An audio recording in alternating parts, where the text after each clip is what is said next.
Hello.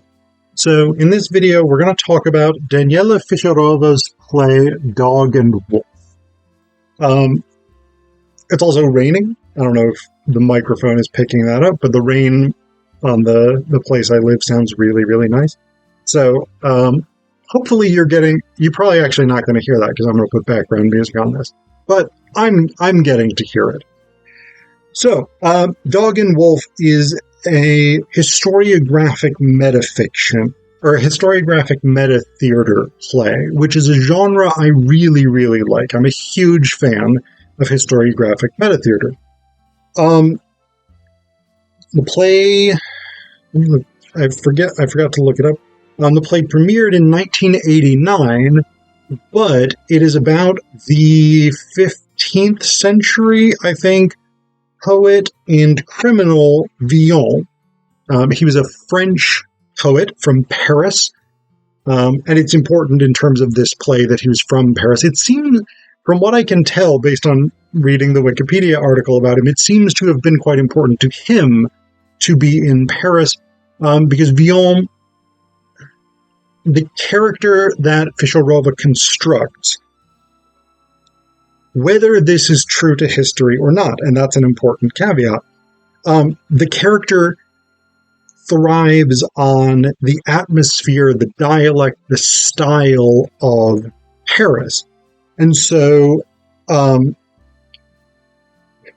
for him, being exiled for his crimes, being exiled from Paris for his crimes is almost worse than being sentenced to death.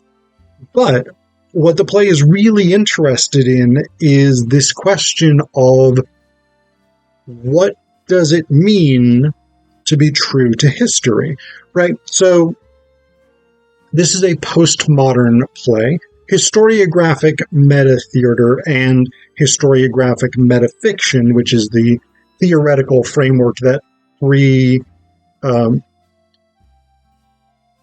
pre-existed, I guess, historiographic metatheatre.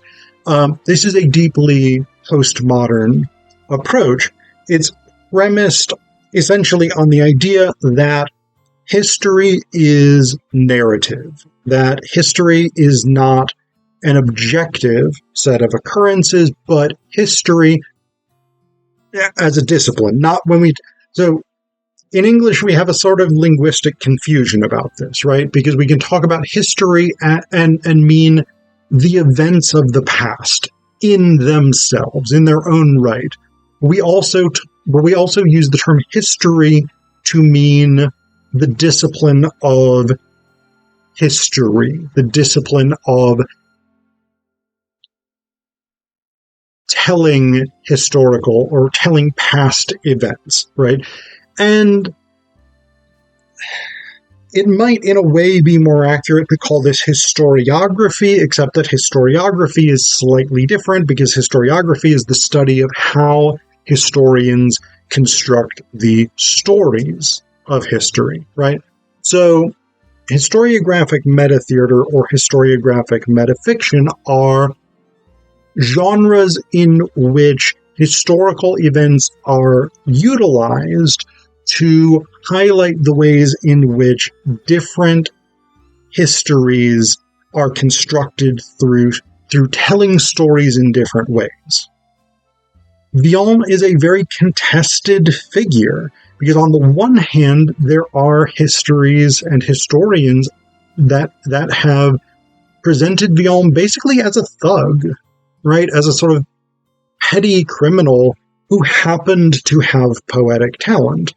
There are also historians that have presented him as this sort of romantic figure, this almost Byron-esque type figure who was this poetic genius who spoke as the voice of a generation and turned to crime either as a sort of outpouring of his artistic passions, which exceeded the limitations of poetry as such, or with a more sort of Marxist historiographic focus that he stood against the at his time, sort of dying vestiges of the feudal system with its inequalities, its lack of social mobility, its hierarchical approach to everything within society, etc., etc., and that his crimes reflected an attempt to break free from that system in a revolutionary way, essentially. And what Fischerova's play, Dog and Wolf, is really interested in is this question of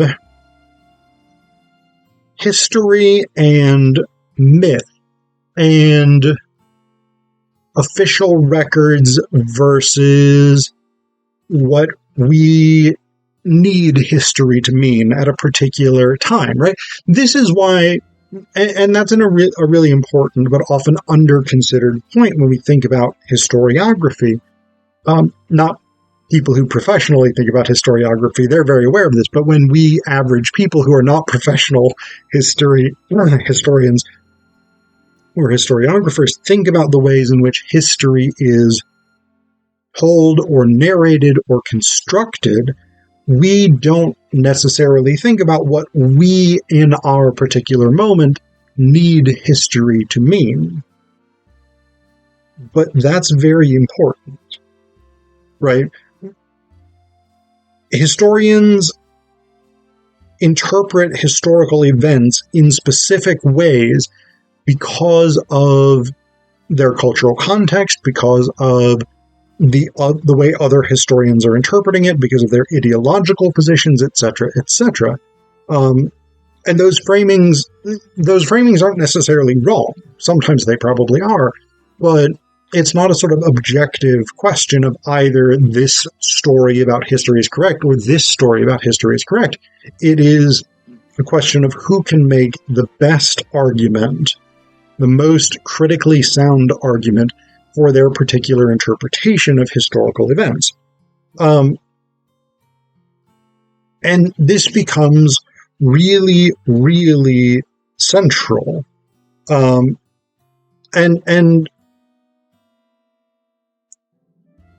this issue of how we construct history it plays out in a number of different levels in Fischerova's play. One of which is that the structure of the play's historical events is not linear. So we jump in and out of Villon's trial for a particular murder,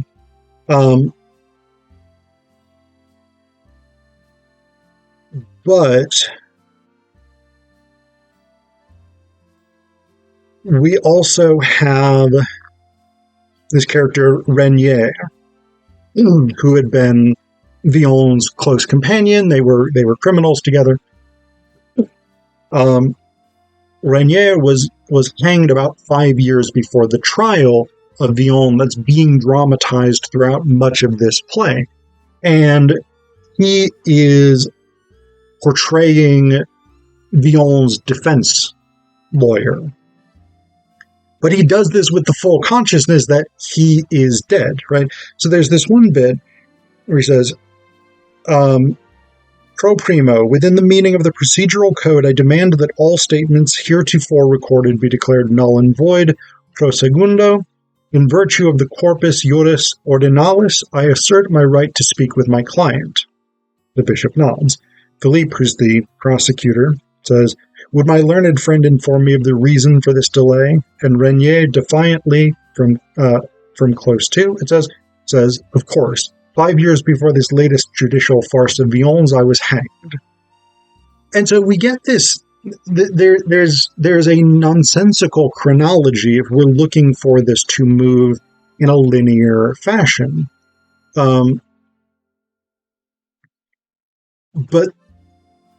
what that means, and it's worth noting that none of the other characters who by and large are operating from the perspective of the 15th century, from the period of time, for the most part, with some exceptions, they're mostly operating from the period of time when Villon lived and when the trials occurred. Renier is really the one who is the exception to that. But he regularly makes reference to himself being dead. He makes reference to the future. He makes reference to the ways in which the events that are currently unfolding for these characters will be narrativized in the future. So,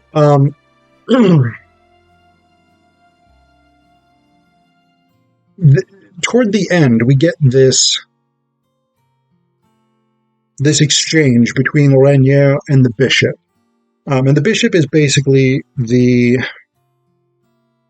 he sort of gets to make this decision ultimately about what is going to happen to Villon. So Renier says, he's 33 years old. You can't bury him alive. The bishop says, we shan't bury him. Renier says, if he's deprived of Paris, he'll never write another word as long as he lives. His fire will go out. The bishop says, we are here and now, a Friday in Advent 1462. I am, by the grace of God, the Lord Chief Justice of Paris. Renier, in a first show of emotion, says, here, now, shame on you, Chief Justice of Paris. Obstreperously, I don't think I pronounced that right, but you know what I mean. I am, by God's grace, the eye of time. I am, by God's grace, the ear of the future. You know that if you banish that man, you will destroy one of the greatest poets of all time. The bishop, politely, emphatically, perceptively says, I do not know that. I cannot know that. I am not the eye of the future. I am the hand of the present, my dear sir. And Renier, calm once more, says, then I shall tell you, my dear sir. You know what a skid is? No, I see you don't. You are not the eye of the future. On January 9th, 1463, Villon is just leaving Paris when just outside the city limits he skids, tapping himself on the temple. He skids up here. His words fly out of his hands and his talent slides away from beneath his feet like a clatter. He will never write another strophe. He will go on living for decades and won't write a single line. I call that capital punishment. And the bishop says, here and now, and I'm not allowed to accept that as an argument. And so this is an interesting exchange, right? Because